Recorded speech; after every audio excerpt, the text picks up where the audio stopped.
Assalamualaikum warahmatullahi wabarakatuh. Jadi pada kali ini kita ketemu pada acara ketiga. Sudah setiap minggu kita lakukan setiap hari Kamis berupa webinar. Pada kali ini kita akan membahas mengenai tumor bot COVID. Artinya nanti kita akan mendengarkan presentasi kasus di masing-masing rumah sakit dan kemudian dibahas oleh para panelis. Pada kesempatan pertama, perkenankan saya mengenalkan semua panelis, dan para panelis ini adalah para expert di bidang masing-masing.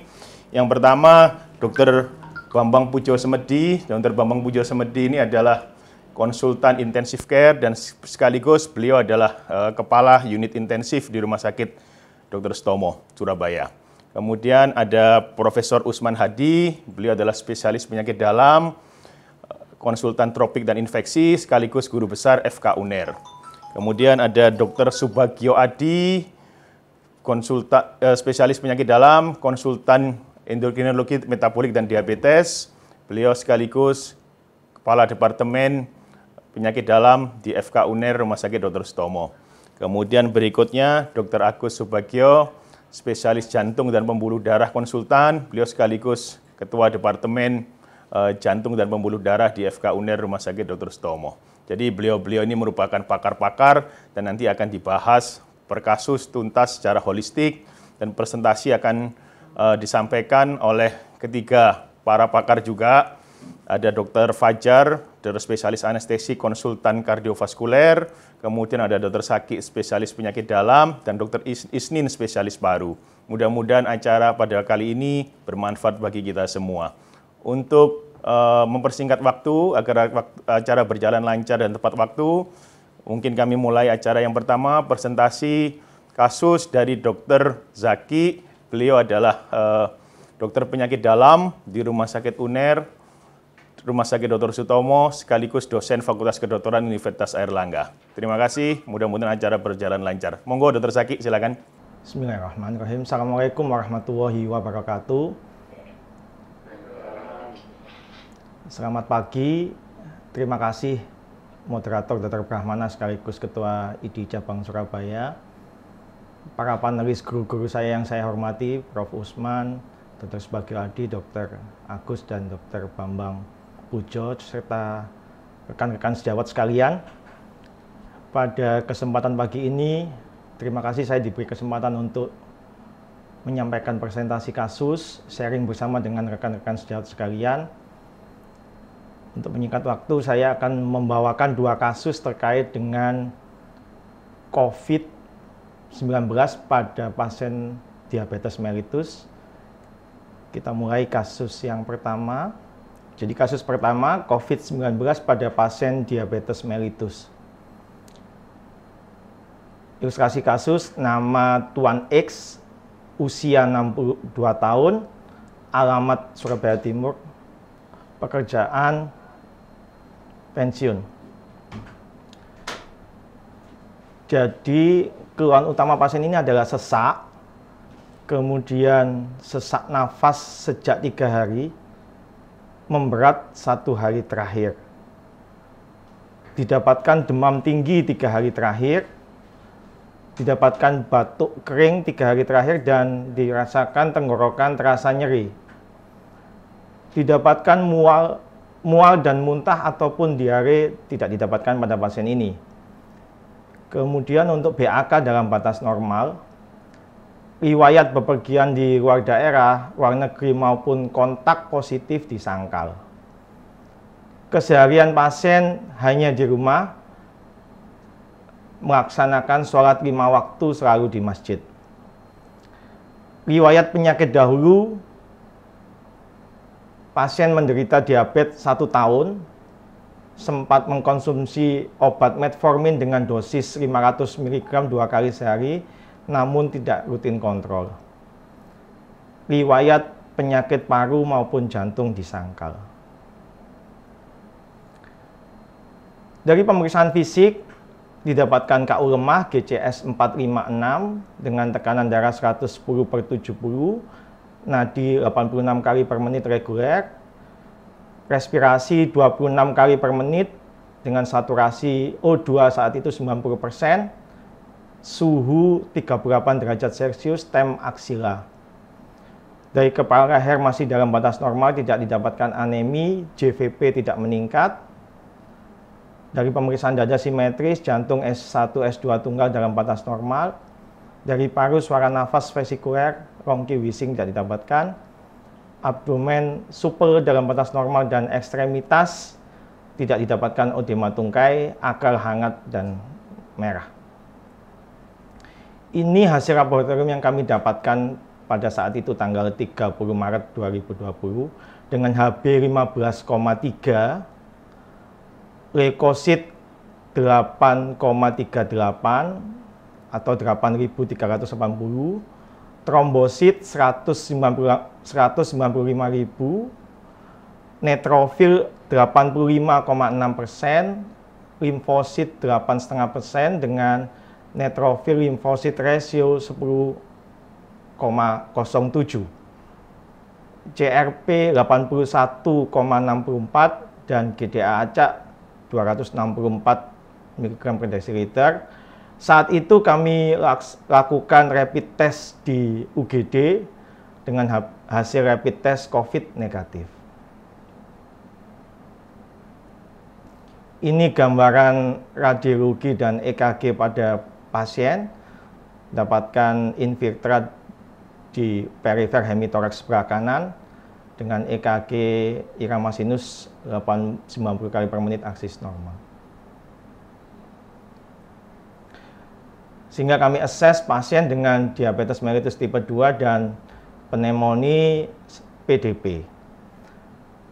Dengan planning diagnosis, kami rencanakan swab PCR COVID, kemudian kami lakukan terapi MRS di ruang isolasi, diberikan diet diabetes B1 2100 kilokalori per hari, infus PZ 1000 cc per 24 jam, O2 masker 8 liter per menit, injeksi metamizol 3x1, ceftriaxone 2x1 gram injeksi, kemudian NAC 3x200 mg tablet. Untuk terkait regulasi gula darah, diberikan regulasi cepat intravena 4 unit rapid acting insulin aspart 1 kali, kemudian pos dicek GDA ulang 1 jam pos koreksi. Diberikan terapi insulin maintenance aspart 3x4 unit subkutan dengan monitoring vital sign, keluhan, saturasi oksigen, dan kadar gula darah. Dalam perjalanan penyakitnya, pada hari kedua didapatkan pasien sesak memberat, kemudian pasien panas, masih dapatkan panas dan kesadaran menurun. Dengan objektif temperatur 38,2 derajat Celcius, tekanan darah 144/72 mmHg, nadi 102 kali per menit, respirasi 23 kali per menit dengan saat itu saturasi oksigen 96% dengan Jackson Risk 15 lpm. Kemudian saturasi semakin memburuk menjadi 84% dengan respirasi 28 kali per menit, GCS saat itu 234 dan dapatkan gula darah puasa 271. Kami assess pasien sebagai diabetes mellitus tipe 2 dengan pneumonia PDP dan gagal nafas.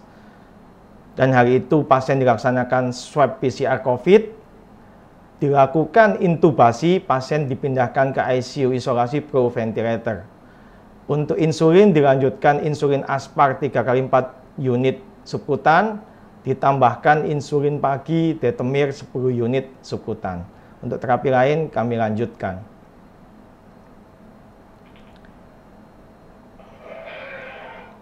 Hari keempat, pasien on ventilator, kesadaran makin menurun, temperatur berkisar 37 hingga 37,3, dengan tensi 90 sampai 110 sistolik, diastolik 44 sampai 50 mmHg, nadi 105 hingga 130 kali per menit, saturasi 84 hingga 94% on ventilator, dengan respirasi 22 hingga 25 kali per menit, GCS 111. Produksi urin pasien 1600 cc per 24 jam. Dengan pemeriksaan gula darah karena pasien menggunakan diet sonde, jadi kita melakukan pemeriksaan di E1, E3, dan E5 dengan nilai 196, di E1, E3 168, dan E5 160. Kemudian hasil pemeriksaan DL pada hari keempat, HB 13,6, leukosit 9,66, limfosit 8,2%, neutrofil 64,4%. Dapatkan albumin 3,06, natrium 136, dan kalium 4,3. Dengan gambaran foto hari keempat seperti tampak pada slide. Masih didapatkan infiltrat di hemitoraks sebelah kanan. Kami assess sebagai pasien diabetes mellitus tipe 2 dengan pneumonia PDP, dengan sepsis, shock sepsis, dan gagal napas. Terapi yang diberikan saat itu dengan diet sonde mixer 6 kali 200 cc, infus LR 1000 cc per 24 jam, diberikan norepinephrine 200 nano dengan siring pump, oleh sejawat anestesi diberikan midazolam dan rocuronium, kemudian diberikan paracetamol injeksi 3 kali 1 gram, diberikan furosemid injeksi 3 kali 20 mg, diberikan antibiotik meropenem 3 kali 1 gram, kemudian metoclopramid 3 kali 10 mg, high dose NAC 3 kali 200 mg injeksi, pantoprazol 2 kali 40 mg injeksi.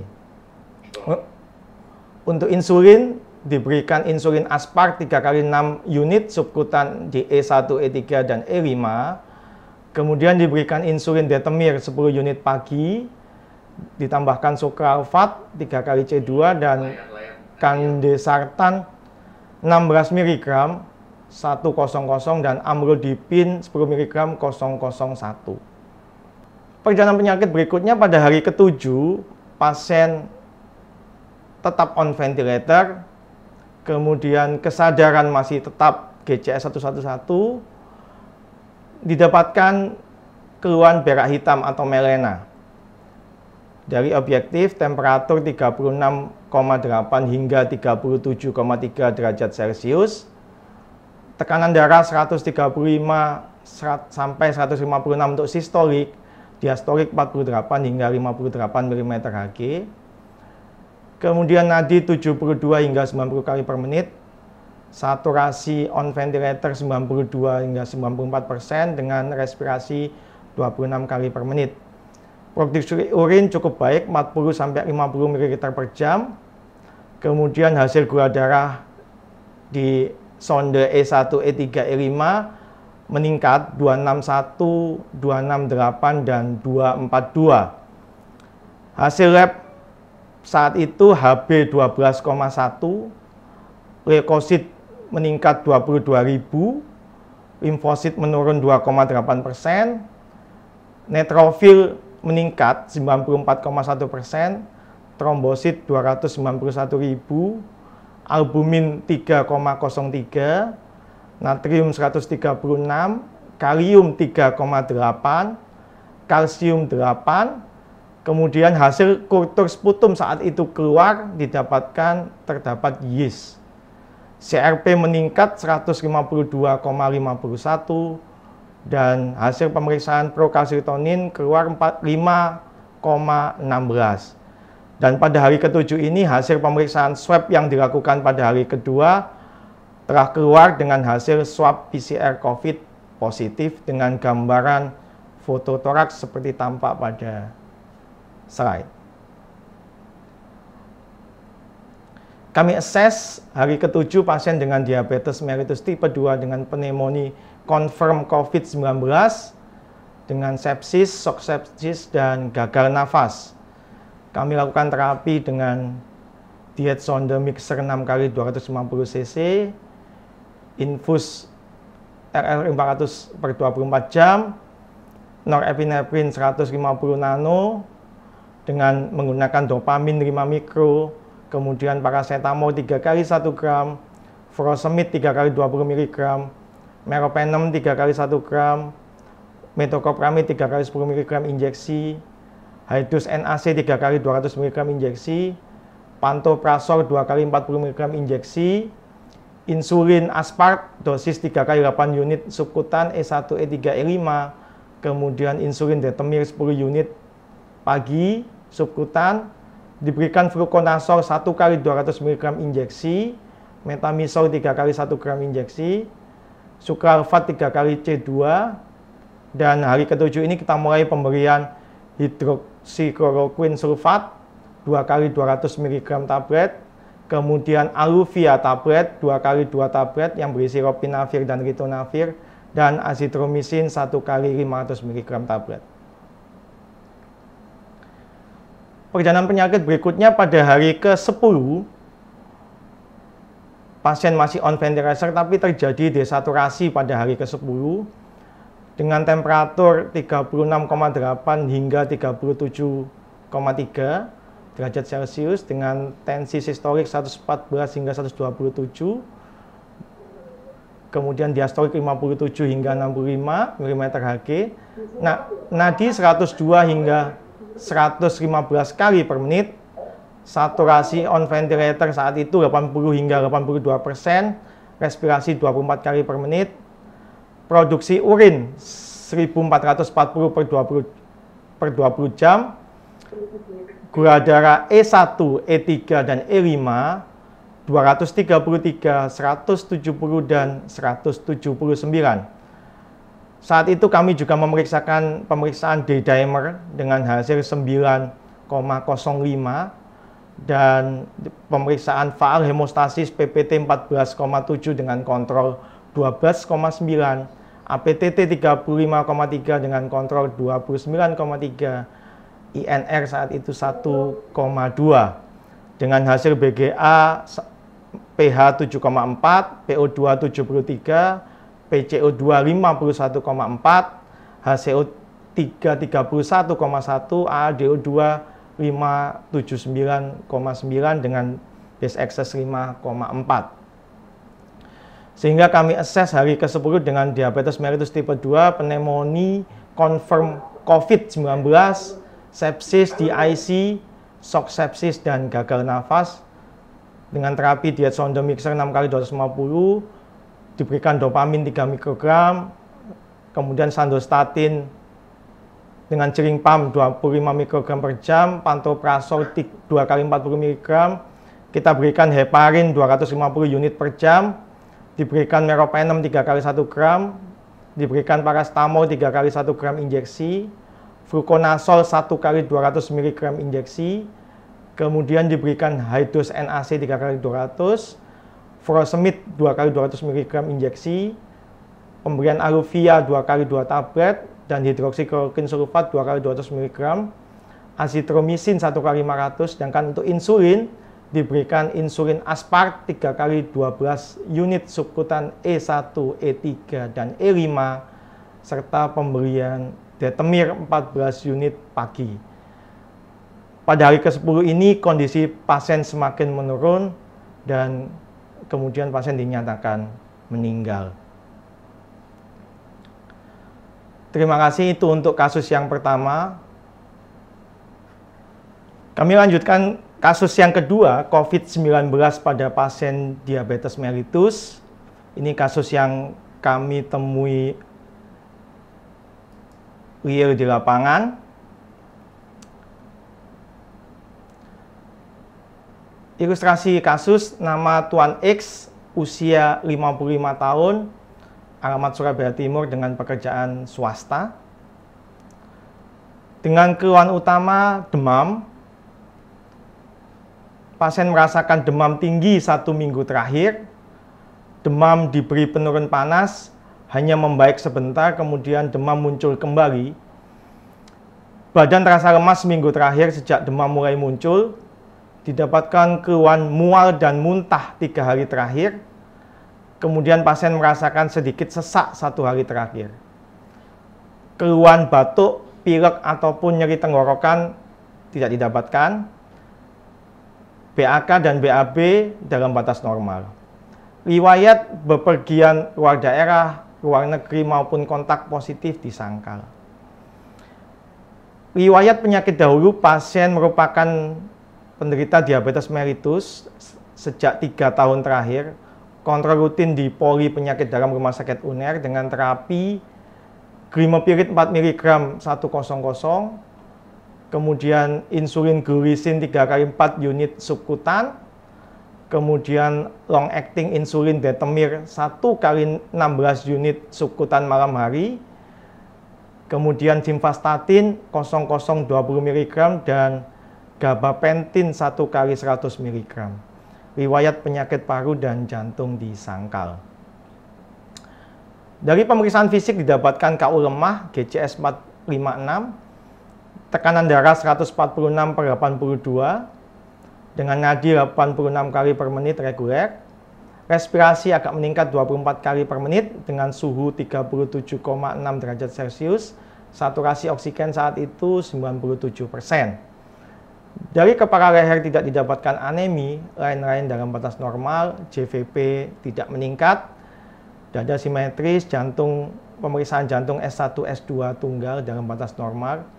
Dari paru, suara nafas vesikuler didapatkan rongki di basar paru sebelah kanan. Kemudian dari abdomen supel dalam batas normal. Ekstremitas akal hangat merah tidak didapatkan odem di ekstremitas.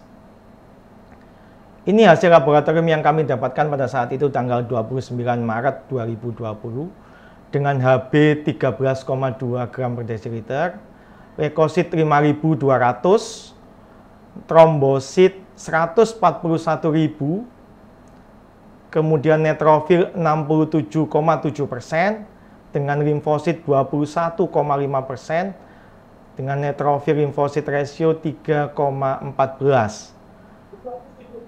Bun 33,8, kreatinin 1,65, natrium 127, kalium 4,5, dan GDA acak 264. Pasien saat di IGD kami lakukan rapid test dengan hasil rapid test COVID negatif.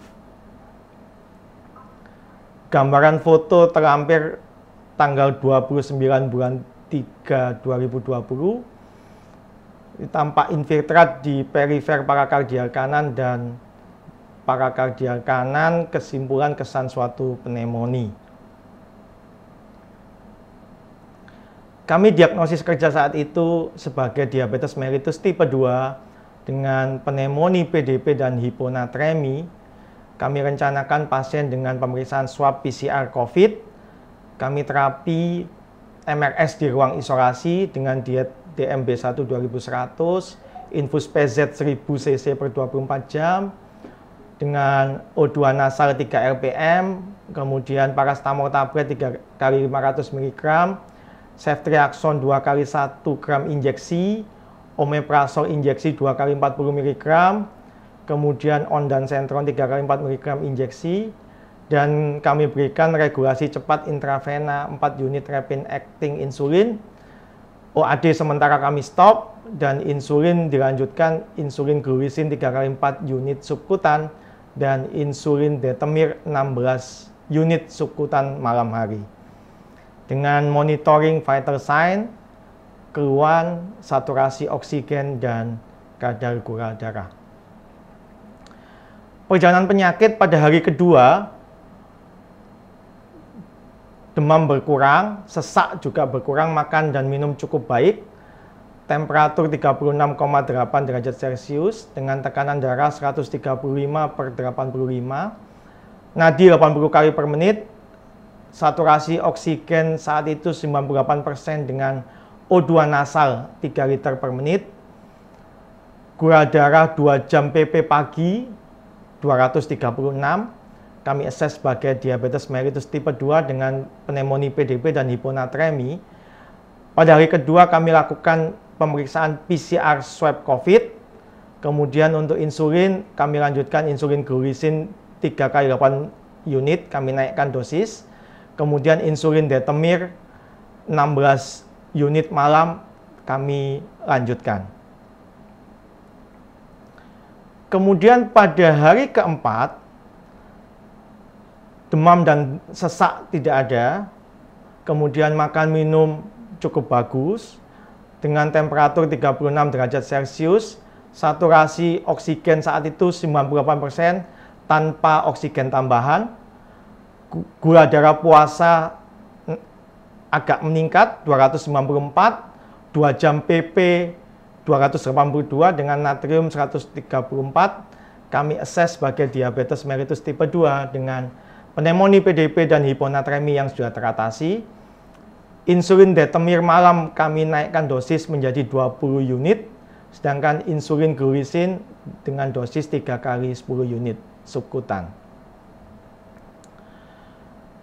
Hari ke-6, pasien mengeluh cemas karena pada hari ini disampaikan akan hasil untuk swab COVID sampaikan keluar, sehingga pasien cukup cemas, temperatur 36,2 dengan tensi meningkat 173 per 106 mm Hg dengan nadi 100 kali per menit, saturasi O2 99% tanpa oksigen tambahan, gula darah puasa 118 dan 2 jam PP 185. Hasil swab PCR COVID pada hari ke-6 keluar dengan hasil PCR COVID positif. Kami assess sebagai diabetes mellitus tipe 2 dengan pneumonia, dengan confirm COVID-19 dan hipertensi stage 2. Saat itu kami konsulkan ke sejawat kardio, diberikan tambahan Kandesartan 16 mg 100 dan Adarat Oros 0030 mg, ditambahkan insulin detemir 0020 unit malam, insulin glisin 3 kali 10 unit subkutan, kemudian ditambahkan hidroksikloroquine sulfat 2 kali 200 mg tablet dan vitamin C 3 kali 250 mg tablet. Hari ke-8, pasien tidak ada keluhan, temperatur 36,2 dengan tensi 146 per 86 dengan nadi 82 kali per menit, saturasi 99% tanpa oksigen tambahan, dengan gula darah puasa 124. Jadi kami assess sebagai diabetes mellitus tipe 2, pneumonia membaik dengan confirm COVID-19 dan hipertensi stage 2. Pasien direncanakan untuk KRS, isolasi mandiri di rumah dengan terapi KRS dengan hidroksikloroquine sulfat 2 kali 200 mg tablet, NAC 3 kali 200 mg kapsul, paracetamol 3 kali 500 mg tablet, Cefixime tablet 2 kali 100 mg, Kandesartan 16 mg 1 kali pagi, Adarat Oros 30 mg malam, insulin detemir 20 unit injeksi subkutan malam, pemberian insulin glisin 3 kali 10 unit subkutan, dan vitamin C 3 kali 250 mg tablet. Pasien hari itu diperbolehkan pulang, kemudian pasien kontrol kembali ke poli kami pada tanggal 14 bulan 4 2020. Pasien tidak ada keluhan dan dilakukan swab kedua pada saat pasien kontrol, dan 5 hari setelah dilakukan swab, hasil keluar dengan hasil swab yang masih positif. Jadi saat ini pasien tetap menjalankan isolasi mandiri di rumah dengan terapi yang kami berikan. Terima kasih. Itu 2 kasus real kami di lapangan yang kami presentasikan. Semoga bisa menjadi diskusi bersama dan bermanfaat. Selanjutnya kami kembalikan kepada moderator Dr. Brahmana. Terima kasih. Terima kasih banyak Dr. Zaki. Dr. Zaki adalah banyak berkecimpung langsung menangani pasien COVID. Dari 2 presentasi tadi, 2 kasus itu, ada beberapa yang kita berikan catatan bahwa salah satunya juga memang tidak ada keluhan berkaitan dengan batuk, pilek, tapi tiba-tiba demam begitu ya. Kemudian 1 kasus dengan outcome baik, 1 kasus maksudnya dengan bisa rawat jalan, 1 kasus meninggal. Nah, keduanya memang kasus diabetes mellitus Nanti kita akan bahas dengan para panelis yang merupakan pakar di bidang masing-masing. Mungkin untuk kesempatan pertama kepada Dr. Sudarsono, kedua kasus ini ada pneumonia Dr. Sudarsono. Nah ini mungkin yang satu tadi bahkan tidak ada keluhan pernapasan sama sekali, tiba-tiba jatuh ke pneumonia. Mungkin ada tambahan dari Dr. Sudarsono atau pendapat dari Dr. Sudarsono untuk kita semua. Ya. Baik, nah, untuk kasus ini yang menarik itu adalah kalau kita lihat ya untuk kasus pertama itu, saya tadi umurnya berapa tadi usianya? 50-an ya. 50-an ya. Masih yang kedua 55 ya. Belum terlalu tua dengan komorbid diabetes sama diabetes saja. Ada hipertensi. Oh iya, hipertensi. Nah itu kalau saya lihat itu memang perkembangannya itu yang terakhir-terakhir itu bahwa ternyata ada opportunistik dari bacterial infection. Jadi akhirnya kelihatan tadi yang semula belum ada tanda-tanda bacterial infeksi, kemudian berkembang yang terakhir itu kelihatan dominasi dari bakterial infeksi yang kemudian berakibat macam-macam lagi sampai akhirnya berakibat dengan kematian. Nah, itu barangkali itu dulu aja. Nanti mungkin akan disambung dengan teman-teman yang lain. Kemudian yang kedua itu menarik ya. Ini menarik begini. Kalau saya cermati dari fenomena yang ada di lapangan itu, ternyata memang kematian itu lebih banyak tidak bisa sementara ini ya, tidak bisa dihubungkan dengan konversi. Jadi konversi. Jadi banyak kasus-kasus yang konversinya lambat, tapi orangnya survive dan bagus. Tapi ada satu kasus yang saat ini saya cermati, satu kali positif, kedua negatif. Tapi kemudian sampai terjadi ARDS. Itu ada satu kasus yang sekarang ini sedang saya tulis ya. Itu artinya bahwa memang bahwa tidak ada hubungannya sebenarnya antara titer dari virus itu dengan paparan, severity daripada penyakitnya. Itu bisa lihat. Jadi kelihatan nanti pada kasus 2 itu kan masih positif ya. Positif. Itu artinya pada waktu pertama itu titernya sangat tinggi. Sehingga untuk menuju ke negatif itu perlu waktu yang lama. Sementara pasiennya oke-oke saja. Ya, kemudian kasus yang saya nggak tahu, yang pertama tadi PCR-nya positifnya sampai berapa lama? Positifnya sampai pada akhir meninggal masih positif ya, kalau tidak salah. Sampai hari ke-10 masih positif, kemudian negatif. Kemudian negatif ya, kalau tidak salah begitu ya. Coba dilihat lagi ya. Dr. Zaki, kasus yang pertama tadi, PCR-nya pada waktu meninggal positif sampai terakhir. Menjelang meninggal? Belum sempat dilakukan PCR ulang, pasien telah meninggal pada hari ke-10, Dok. Tapi itu sudah PCR berapa kali? Satu kali. Hanya satu kali. Satu kali, kita nggak bisa menganalisa ini ya. Nggak bisa menganalisa. Jadi sebenarnya kalau kita bisa tahu PCR-nya itu seperti apa, misalnya kalau bayangkan menjadi negatif itu akhirnya meninggal, memang betul berarti bahwa memang nggak ada hubungannya antara titer daripada virus dengan mortalitas. Jadi kelihatannya memang kelihatannya adalah opportunistik. Ya, bacterial infection itu yang kadang-kadang lebih sering jatuh ke arah suatu mortalitas. Ya, itu barangkali yang sementara itu dulu ya, Dr. Bram ya. Mungkin bisa teman-temannya sambil nanti saya barangkali ada yang bisa saya respon kalau dari teman-teman. Mungkin satu lagi, Dr. Sudarsono, ini banyak pertanyaan dari teman-teman itu. Kira-kira dari segi pneumonia itu ada yang khas klinisnya pneumonia karena COVID, pneumonia yang lain. Ya, baik. Terima kasih. Ini pertanyaan yang menarik ya. Saya harus tanya. Ya. Jadi ini menarik ya. Jadi kalau kita lihat pada kasus pertama itu khas betul ya. Jadi bilateral opacity, kemudian sebagian di basal dan sebagian itu di perifer. Nah, kan perifer itu kelihatan ada putih-putihnya. Itu khas.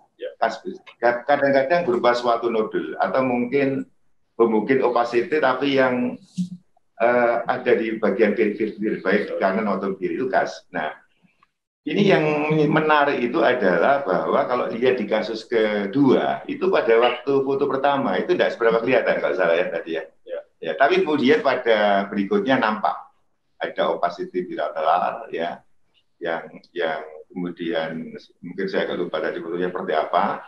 Tapi yang menarik itu sebenarnya kalau virus itu sebenarnya kan interstitial. Interstitial itu artinya biasanya kalau masih minimal itu memang hampir-hampir tidak kelihatan.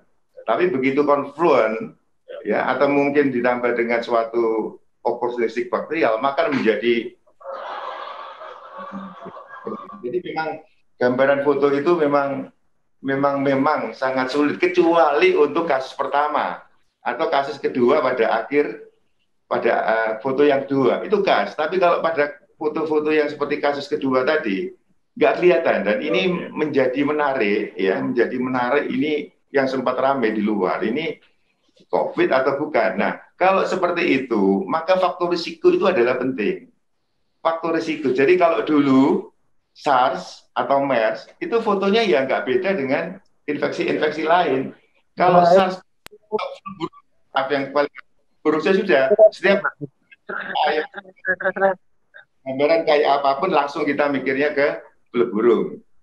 MERS juga begitu. Setiap pasien dengan habis dari Saudi Arabia atau umroh atau apa dengan gambaran foto yang ada pneumonia langsung kita. Nah, yang ini itu sulit karena faktor satu hal yang menarik mungkin di dalam kesempatan ini saya ingin menyatakan bahwa faktor risiko itu jangan dilihat dari pasiennya itu sendiri. Artinya interview itu hanya pada pasiennya sendiri. Justru adalah lingkungannya. Karena karier-karier virus itu banyak. Jadi orang-orang muda yang kemudian terinfeksi, dia nggak sakit, tapi membawa virus itu ke rumahnya. Nah, itu yang menarik. Jadi saya lihat selama ini teman-teman itu kalau mencari faktor risiko itu hanya menginterview pasiennya. Sebenarnya yang diinterview juga lingkungan orang-orang yang tinggal di rumahnya itu apakah sudah menerapkan social distancing atau physical distancing dan sebagainya. Begitu ya, Pak. Ya, terima kasih, Dr. Sono.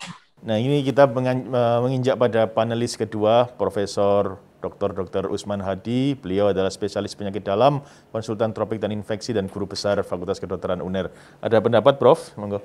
Baik, terima kasih Dr. Brahmana atas kesempatannya. Assalamualaikum warahmatullahi wabarakatuh. Jadi pada penderita ini kalau kita lihat perjalanan penyakitnya ataupun sebelumnya, dia tidak ada riwayat kontak dengan penderita COVID. Tetapi nampaknya itu perlindungan dirinya yang tidak baik ya. Jadi kemungkinan itu jadi mungkin sering keluar rumah tanpa alat perlindungan diri yang memadai, maka itu akan menyebabkan bisa tertular oleh COVID. Ataupun mungkin di rumahnya ada carrier yang datang ke rumahnya. Kemudian kalau kita lihat pedoman-pedoman dari yang sudah disetujui oleh WHO bahwa penanganan COVID itu yang utama adalah suportif, kemudian yang kedua pencegah penularan kepada masyarakat dan mencegah penularan kepada petugas kesehatan. Jadi ini hal yang penting untuk kita bahwa semua petugas kesehatan yang merawat pasien COVID harus menggunakan APD yang memadai.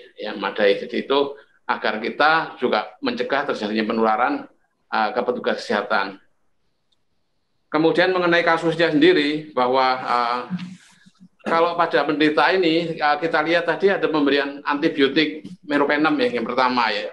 Jadi kalau kita memberi antibiotik itu harus juga hati-hati, oleh karena pemberian antibiotik yang tidak rasional itu akan menyebabkan suatu munculnya kuman kebal antibiotik. Ya. Sesuai dengan standar yang disarankan untuk suportif antibiotik untuk terapi empiris itu adalah cefalosporin dikombinasikan dengan quinolone. Cefalosporin bahkan yang generasi kedua saja, sebelum ada tanda-tanda infeksi yang jelas. Kecuali kalau memang sudah terbukti bahwa di tempat kita melaksanakan pelayanan, misalnya di ICU kita, itu kuman kebal antibiotiknya sudah banyak. Seperti misalnya ESBL-nya sudah sangat tinggi, maka kita masih rasional menggunakan meropenem. Tetapi kalau tidak ada data tersebut, sebaiknya kita menggunakan antibiotik yang virus penderita infeksi saluran nafas ataupun saluran nafas ya, pneumonia. Kemudian yang ketiga itu bahwa dari WHO sendiri tidak menganjurkan penggunaan rapid test itu untuk penanganan penyakit, untuk pengelolaan penyakit. Jadi sebenarnya tidak ada gunanya kita memeriksa rapid test untuk menangani pasien COVID ya. Rapid test itu digunakan untuk penggunaan ilmiah ataupun penelitian ataupun epidemiologi. Jadi kalau kita mau menangani di rumah sakit, maka mau tidak mau kita harus menggunakan RT-PCR ya. Jadi RT-PCR, dan setelah itu bisa dengan segera kita tegakkan dan kita sudah memastikan ya. Kemudian penggunaan antivirus pun itu belum ada rekomendasi yang pasti.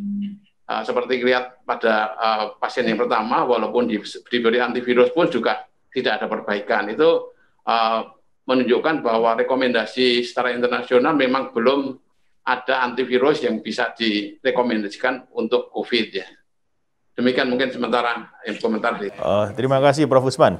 Ini saya mewakili teman-teman, itu juga ada beberapa pertanyaan. Jadi seandainya seseorang itu COVID, kemudian tidak ARDS, itu perlu tidak mengkonsumsi antibiotik, Prof. Usman? Atau kapan kira-kira mulai antibiotik itu diberikan, Prof. Usman? Terima kasih, Dr. Brahmana. Jadi memang antibiotik itu hanya diberikan kalau memang betul-betul ada indikasi. Jadi kalau tidak ada demam, kemudian leukositnya bagus, tidak ada takikardi dan lain sebagainya, maka tidak perlu diberikan antibiotik. Jadi demikian, terima kasih. Terima kasih, Prof. Usman. Menginjak pada panelis berikutnya, Dr. Subagio Adi. Beliau adalah spesialis penyakit dalam, konsultan endokrinologi dan metabolik. Beliau sekaligus Ketua Departemen Penyakit Dalam FK UNER. Mungkin ada pendapat karena kedua kasus ini diabetes mellitus, dan seperti kita kenal, Dr. Subagio, kita mendengar itu adalah diabetes mellitus salah satu komorbid yang paling penting pada COVID-19. Mungkin ada pendapat Dr. Subagio Adi. Terima kasih Dr. Brahmana. Assalamualaikum warahmatullahi wabarakatuh. Selamat pagi, salam sehat semua untuk sejawat sekalian. Terima kasih juga untuk Dr. Zaki yang menampilkan dua kasus yang sangat menarik, real case ya. Untuk mengomentari, perkenankan saya menampilkan beberapa slide ya. Ya, jadi saya sambil komen sambil share slide. Jadi memang diabetes itu sendiri sebetulnya kematiannya udah tinggi. Jadi kalau bertambah dengan COVID ini akan makin tinggi. Dan diabetes ini sebetulnya merupakan komorbid kedua setelah hipertensi. Ya, jadi hipertensi paling banyak sebetulnya. Kemudian diabetes itu sekitar 8%. Kemudian setelah itu cardiovascular disease menyusul, dan kemudian respiratory disease juga merupakan suatu komorbid yang cukup sering. Dari 4 besar ini yang merupakan komorbid dari COVID-19. Nah, tadi saya sebutkan bahwa diabetes sendiri itu kematiannya cukup tinggi, dan kalau ada infeksi COVID maka makin tinggi kematiannya. Bahkan kalau kita bandingkan, ini ada dua penelitian yang dipublish, dua-duanya dari Cina, yang satu dari CDC, satunya lagi dari nationwide ya. Jadi kalau kita lihat dibandingkan dengan non-diabetik itu kematiannya 4 kali lipat. Sedangkan kalau dibandingkan dengan yang tidak ada komorbid sama sekali, diabetes itu kematiannya sampai 7 kali lipat. Jadi memang tinggi kematiannya. Sehingga kalau kita lihat tadi pada kasus tadi, kalau perbedaan barangkali hanya ada di usia ya. Yang pertama itu usianya lebih tua, 62 tahun. Sedangkan yang kedua itu usianya di 55 tahun. Outcome-nya beda ternyata ya. Jadi yang 55 tahun lebih survive dibandingkan yang 62 tahun. Saya rasa komorbid diabetes dan usia itu juga akan menjadikan mortalitas menjadi tinggi. Kenapa pasien diabetes itu lebih mudah terkena COVID sehingga komorbidnya menjadi lebih sering? Karena pasien diabetes sendiri ada gangguan imunitas, ya. Dan ini bisa terkait dengan akut maupun kronik hiperglikemi. Oleh karena itu, pada pasien-pasien dengan COVID yang hiperglikemi sangat penting untuk mengendalikan diabetesnya, oleh karena mempengaruhi juga outcome nanti.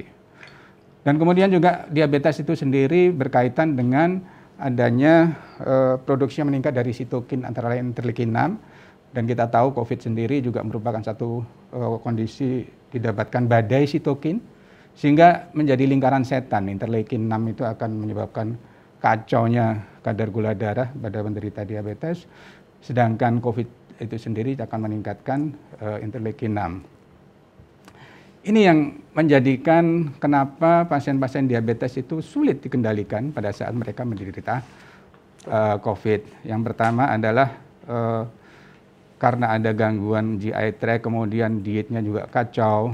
Pada saat mereka menderita dengan gejala ringan itu juga akan kacau karena aktivitas fisik menjadi terganggu. Kemudian antara lain adalah terapi mungkin tidak optimal pada masa yang krisis seperti sekarang ini. Karena para dokter mungkin banyak yang tidak praktek sehingga akses pada pengobatan itu juga menjadi berkurang ya, sehingga ini akan menyebabkan kadar gula dari pasien-pasien diabetes itu juga menjadi kacau. Kemudian juga adanya kecemasan dan kemudian stres ini akan menyebabkan peningkatan daripada glukokortikoid dan ini akan memperburuk keadaan. Dan juga pada pasien-pasien COVID itu sendiri kadang-kadang diperlukan glukokortikoid sehingga ini juga akan mengacaukan kadar gula darah. Dan ini yang tadi bahwa COVID itu sendiri bisa menyebabkan badai sitokin dan antara lain sitokin itu juga akan memperburuk kendali gula darah. Nah, apa yang dilakukan oleh Dr. Zaki tadi saya rasa sesuai dengan guideline untuk kendali gula darahnya. Dan kita punya suatu guideline yang dikeluarkan oleh profesi, di mana guideline ini dikeluarkan oleh PDPI, Perki, PAPDI, dan Perdatin, dan IDAI. Saya ambil untuk diabetesnya itu dari sini. Jadi untuk pengelolaan gula darah kita membagi berdasarkan tipe dari diabetesnya. Kalau pasien itu tipe 1, ya terapinya sebaiknya dengan pump insulin, atau kalau tidak memungkinkan ya pakai insulin basal bolus. Dan disarankan adalah insulin analog sebagai pilihan pertama, tetapi tetap individualized. Nah sekarang diabetes tipe 2 seperti pada kasus yang ditampilkan oleh Dr. Zaki, itu kalau diabetes tipe 2 melihat gejalanya. Kalau gejalanya ringan dan peningkatan glukosanya juga tidak begitu berat, maka OAD masih boleh. Ya, OAD masih boleh. Tapi kalau ada pasiennya itu panas, apalagi kalau ada pengobatan glukokortikoid, maka OAD harus di stop dan harus diganti dengan insulin. Dan untuk pasien-pasien yang berat, yang direkomendasikan, terutama yang pakai respirator, yang direkomendasikan adalah IV, jadi insulin pump. Walaupun dengan basal bolus kita masih bisa berikan pada kondisi-kondisi yang berat, tapi kondisi berat itu kalau kita memberikan pump akan lebih banyak keuntungannya. Yang pertama, kita tidak banyak kontak dengan pasien. Kedua, pengaturan lebih mudah, ya. Pengaturan lebih mudah dengan insulin pump. Kemudian guideline juga menyebutkan kalau misalnya pada pasien COVID itu dibutuhkan glukokortikoid, maka pemantauan kadar gula darah terutama pada setelah makan siang dan sebelum makan malam itu penting karena pemberian glukokortikoid seringkali itu gula darah meningkat di saat-saat itu. Jadi antara waktu setelah makan siang dan sebelum tidur. Dan tentunya kalau ada glukokortikoid maka insulin pilihannya. Ini strategi pengobatannya berdasarkan klasifikasi klinis. Kalau gejala ringan itu masih boleh OAD. Ya. Dan kalau dia sudah pakai insulin, ya dilanjutkan saja sesuai dengan regimen yang biasanya. Tapi harus tetap diperhatikan target gula harus tercapai. Oleh karena apa? Karena progresivitas dan outcome dari COVID-19 itu juga berkaitan dengan kendali gula darah. Ya, kalau tidak tercapai kendali gula darahnya, outcome-nya akan jelek. Gejala sedang itu kita bisa melihat kondisi pasiennya dulu.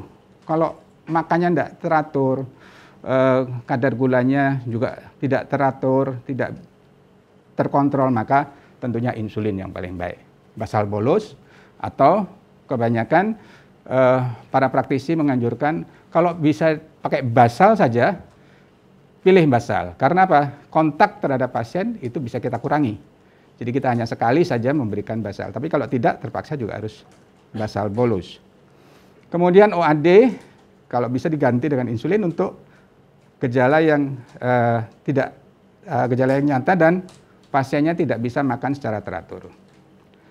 Kemudian kalau dia pakai premix, kalau sudah terkendali gulanya boleh dipertahankan, tapi lebih banyak yang sulit dikendalikan pada saat COVID, sehingga dianjurkan premix diganti dengan insulin basal bolus. Atau pada kondisi sedang pun kalau perlu pompa insulin, karena lebih mudah dalam pengaturannya, maka diberikan pompa insulin.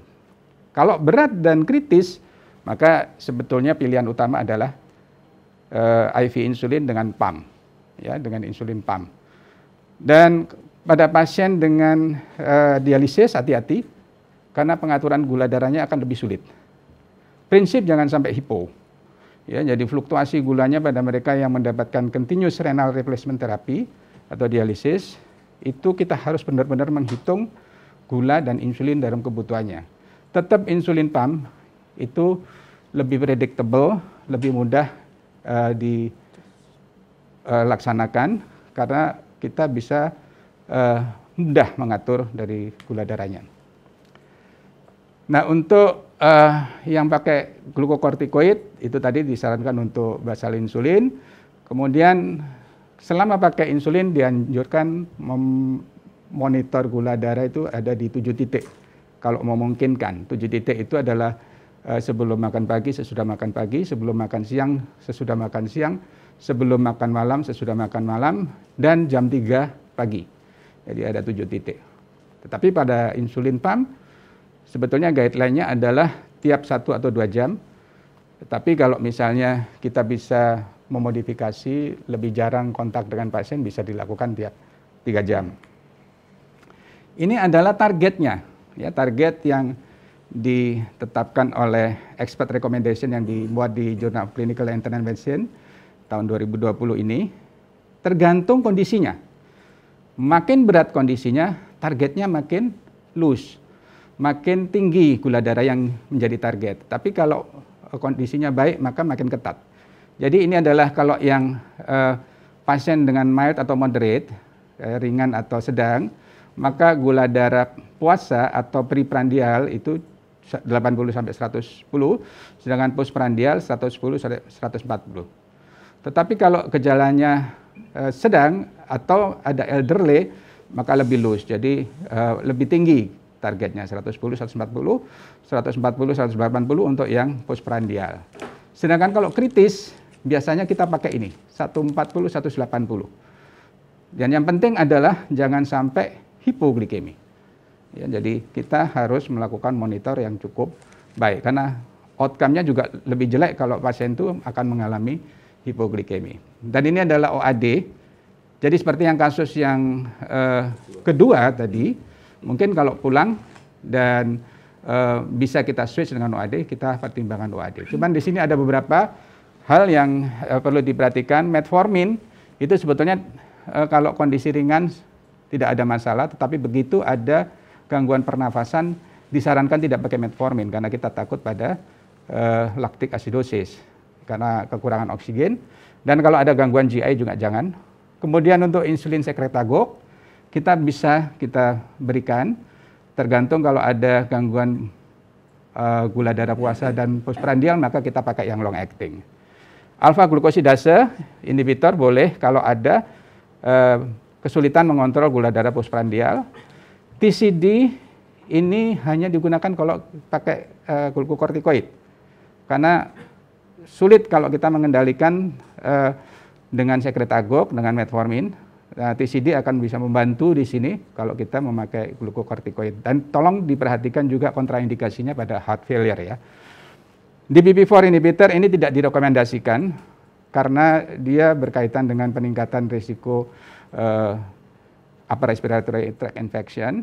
Kemudian SGLT2 juga tidak direkomendasikan karena berkaitan dengan dehidrasi dan ada penelitian di hewan dia meningkatkan reseptor ACE2 pada ginjal. Saya rasa itu yang bisa saya komen. Jadi kasus dari Dr. Zaki ini menarik sekali, 2 diabetes sama-sama tapi outcome-nya beda. Saya menduga mungkin karena ada faktor usia di sini. Jadi, saya rasa itu Dr. Brahmana, barangkali nanti bisa kita diskusi lebih lanjut.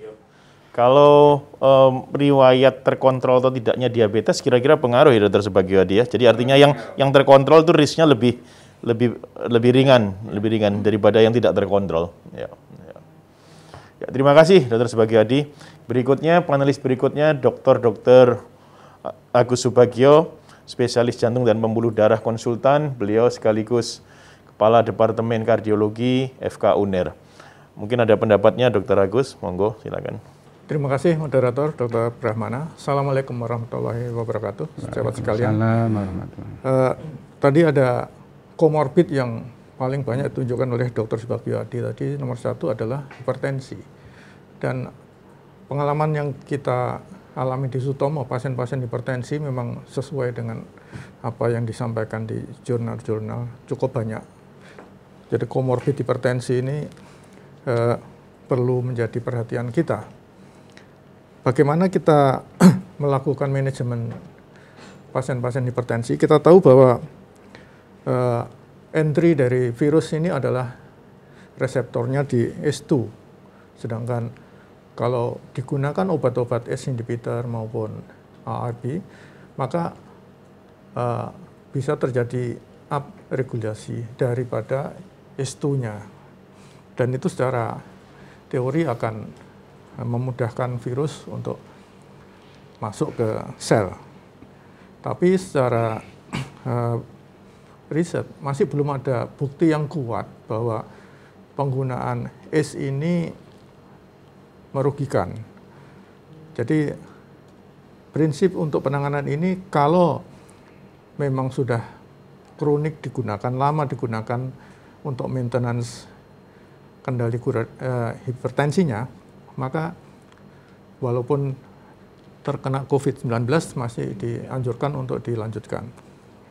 Tapi kalau belum pernah, maka pada COVID-19 untuk menggunakan ACE inhibitor atau ARB harus dipertimbangkan masa-masa antara risk and benefit-nya. Jadi harus bijaksana. Kalau memang dianggap itu memberi keuntungan untuk mengendalikan, maka masih diberi kesempatan. Tapi ada yang menyatakan rekomendasinya sebaiknya ACE dan ARB pada kasus-kasus COVID, terutama yang sedang berat, di stop saja. Masih ada pilihan yang lain. Dan yang kedua adalah, tadi ada hasil pemeriksaan dimer ya yang ribuan sampai 9.000 tadi, yang satunya tidak dilakukan pemeriksaan. Ini juga ditengarai akan memberi gangguan pada sistem vaskuler, terutama di paru. Dari pemeriksaan postmortem itu didapatkan banyak trombosis di pembuluh darah paru. Maka ada indikasi untuk menggunakan antikoagulan. Cuma kapan tadi sudah digunakan heparin, apakah memberikannya lebih awal atau tidak, barangkali Dr.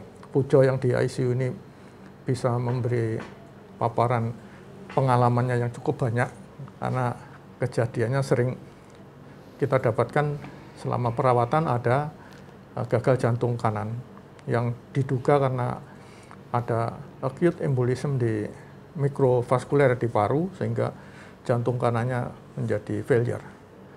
Itu yang perlu saya sampaikan. Terima kasih, moderator. Terima kasih, Dr. Agus. Berikutnya Dr. Bambang Pujo Semedi. Beliau adalah spesialis anestesi, konsultan intensive care, sekaligus beliau adalah Kepala Unit Intensive Care di Rumah Sakit Dr. Sutomo, dan sekaligus beliau adalah dosen Fakultas Kedokteran UNER. Dan beliau kaya pengalaman merawat pasien-pasien COVID dengan ARDS. Monggo, Dr. Bambang Pujo. Ya.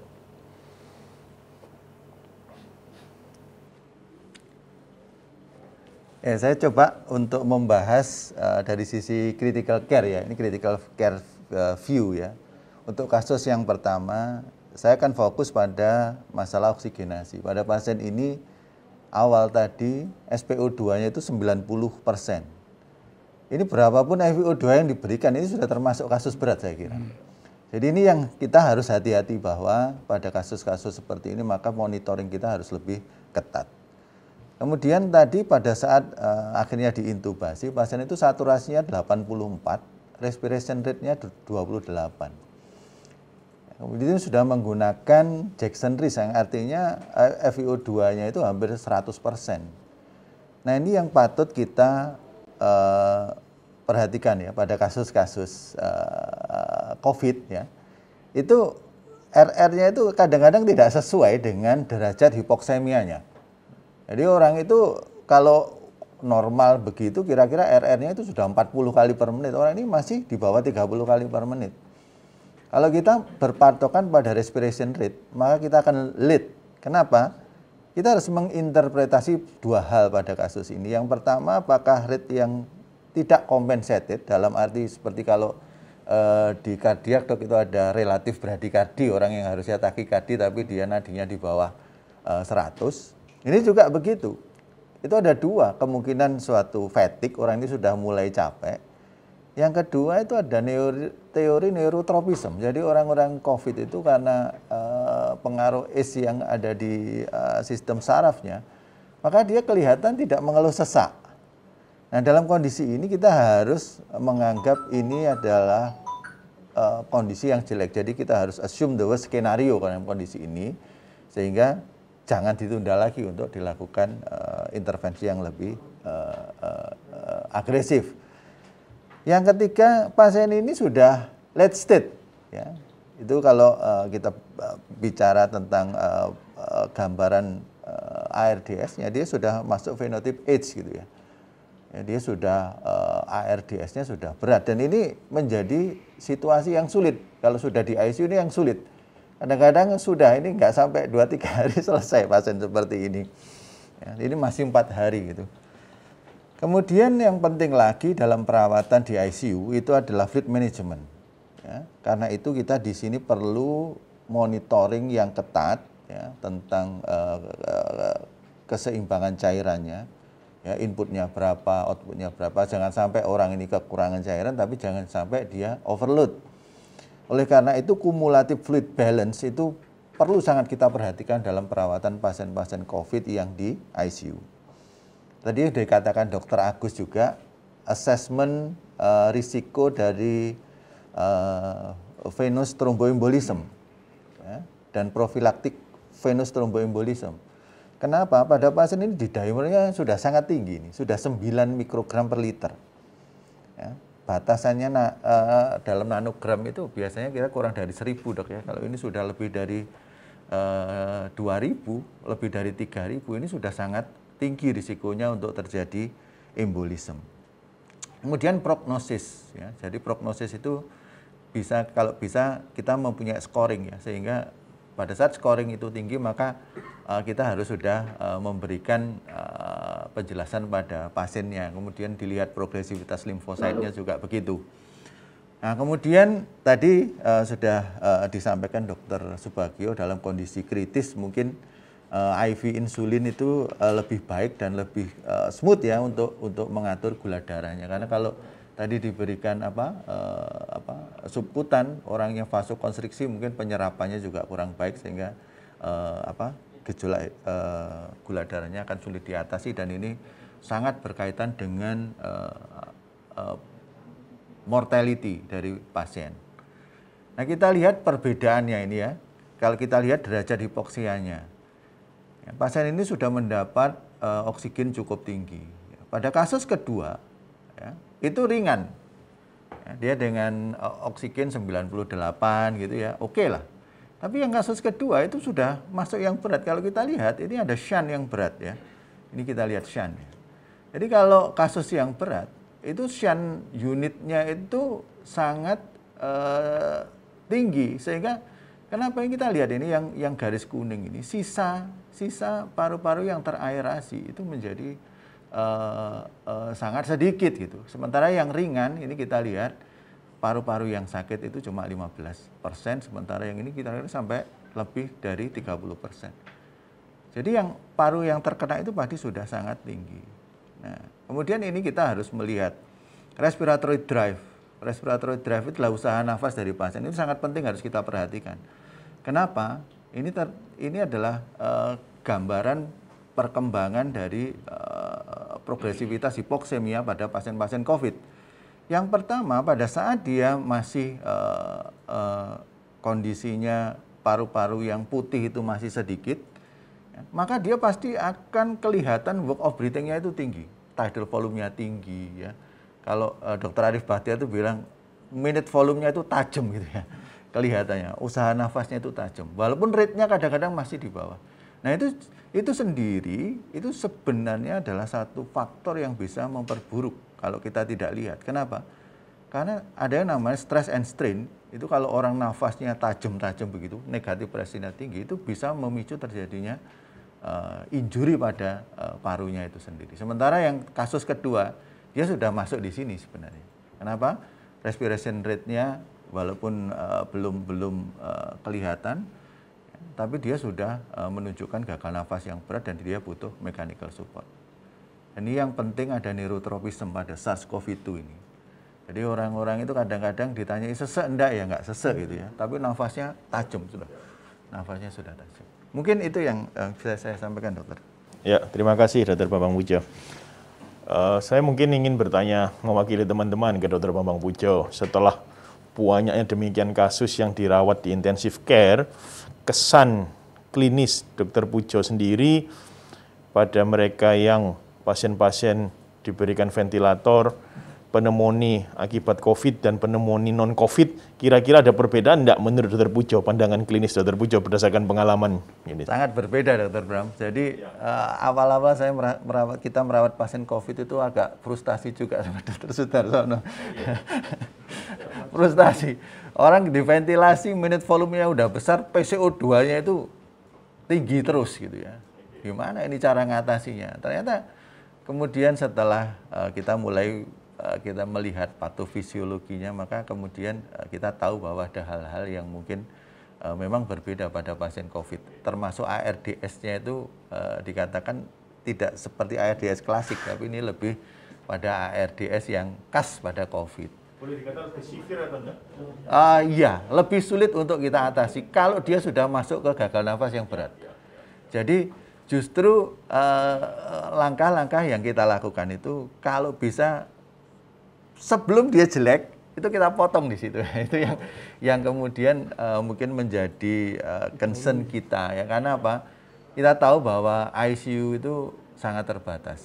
Ya. Kalau kemudian kasus yang berat itu banyak, kita overload, ya kita sudah punya gambaran di negara-negara maju pun seperti itu. Sehingga ya mungkin kita harus belajar banyak bagaimana kita memberikan terapi-terapi ya, yang walaupun belum ada yang evidence levelnya tinggi untuk memutus supaya dia nggak jatuh pada kondisi yang berat. Oke, terima kasih Dr. Bambang Pujo.